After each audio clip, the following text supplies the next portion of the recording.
भाई ने अपनी बहन के पति यानी कि जीजा पर ही अपनी बहन को मानसिक प्रताड़ित करने का आरोप लगाया, जिसके चलते उसने जहर खाकर आत्महत्या कर ली। दरअसल पूरा मामला शाहजहांपुर जिले के बक्सी का है, जहां पर रहने वाले फिरोज कमली की फरियादी की बहन से यहां पर शादी हुई थी।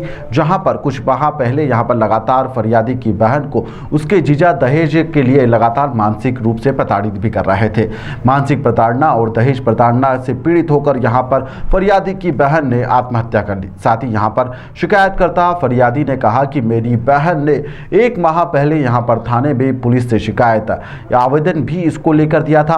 पुलिस ने इस आवेदन को लेकर कुछ भी नहीं किया और वो वहां से भाग गया। उसकी हत्या के बाद जब पुलिस ने सुनवाई नहीं हुई तो यहां पर हम भाइयों ने यहां पर उच्च अधिकारियों को इसकी शिकायत की थी, जिसके बाद में अधिकारियों के दबाव में यहां पर थाना प्रभारी ने रिपोर्ट दर्ज कर ली, लेकिन आरोपियों पर अब तक कोई कार्रवाई नहीं हो पाई है।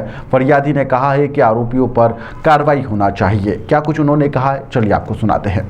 फिरोज खान है, मैं देवास से डीजीपी साहब के पास आवेदन देने के लिए पीएचपी ऑफिस में आया हूँ। क्या समस्या आपकी है?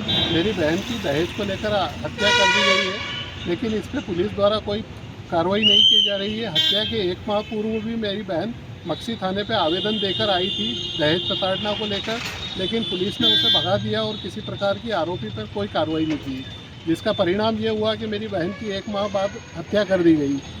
उसके बाद भी हम जब भी जाते हैं मक्सी थाने पे, मक्सी पुलिस हमें भगा देती है और आरोपियों पे किसी प्रकार की कोई कार्रवाई नहीं करती है।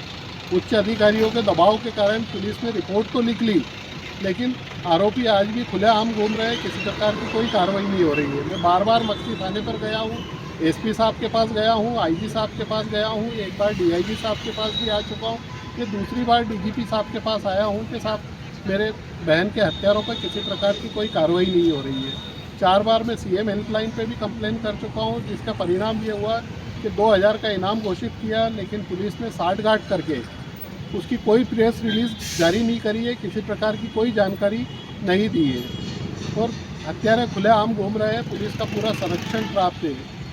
हत्यारे का मुख्य हत्यारे का जो है चंदन तस्करी का कामकाज है, जिसके कारण जांच अधिकारी से उसके मधुर संबंध है। क्या नाम है उनका? जांच अधिकारी संजय सावनेर है और उन्होंने पूरी लीपापोती करी है जांच पे। जांच के नाम पे हमारे बयानों तक को बदल दिया गया है, जो कोर्ट में प्रस्तुत किए हैं उन बयानों पे हमारे ना तो साइन है ना हमने वो बयान दिए हैं। आप क्या चाहते हैं आप? हम पुलिस से कार्रवाई चाहते हैं और न्याय चाहते हैं मेरी बहन के लिए।